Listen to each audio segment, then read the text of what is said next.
Susan B. Anthony by Austin Evans, Greenfield Middle School, Grade 8. This is a picture of Susan B. Anthony during the later time of her life, shortly before she passed away. What is your hero's background? Susan B. Anthony was born on February 20th, 1820 in Adams, Massachusetts. She was the second oldest of 7 children in her family. Her father was strictly a Quaker, so she was raised with that religion. The people of this belief believe that all races and genders are created equally, so she was allowed to be taught how to read, write, how to manage a business, and other essential life skills.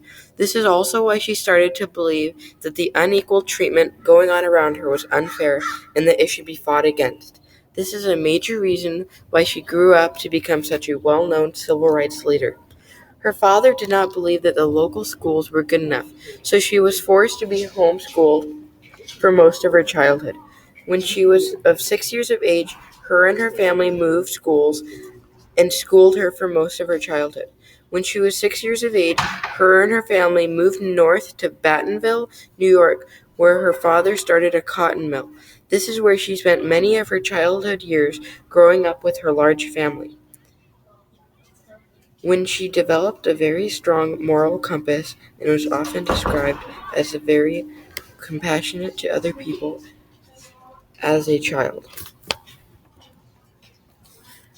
What are the obstacles your hero faced? Susan B. Anthony faced many challenges in her life, such as extreme poverty as a child. This led to her family to move several times, for her to be taken out of school, and even auctioning off all of her precious items. These actions severely impacted her. This was an obstacle because it created major hardships as a child.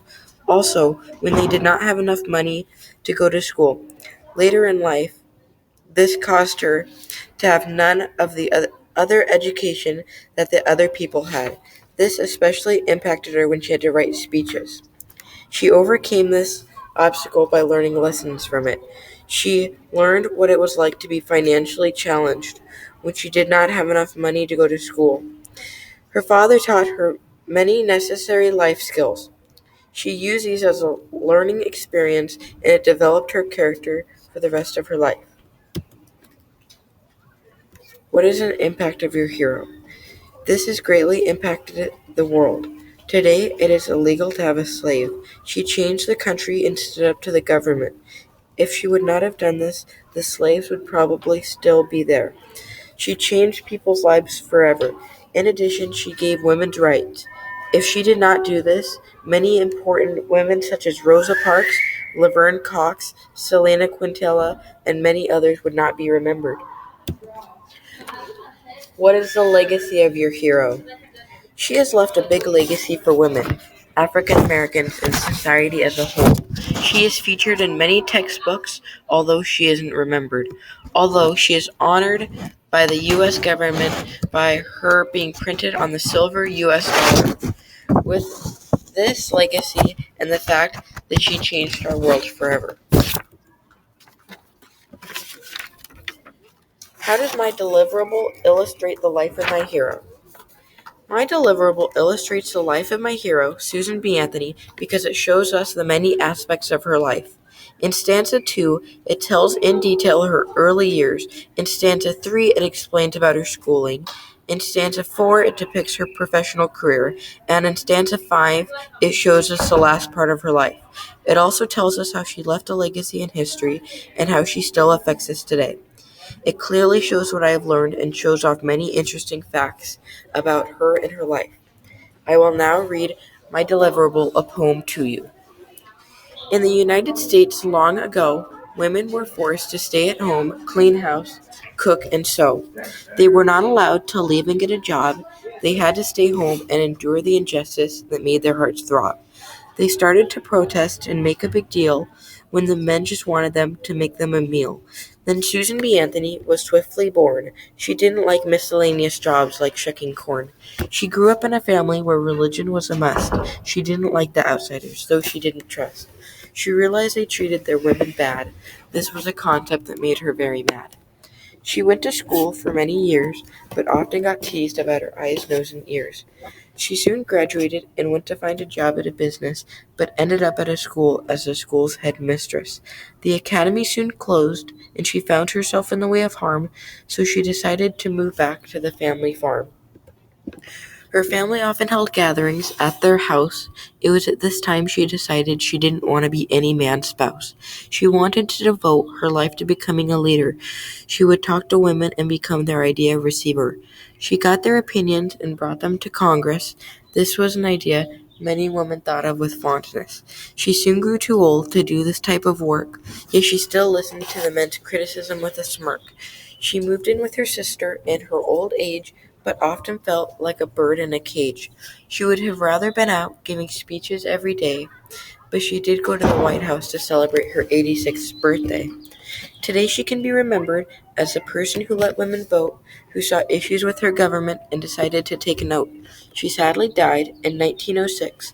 Unfortunately, she did not live to see the changes she worked so hard to fix. Although she may not be remembered as much as she should, we will always remember how she changed society for good.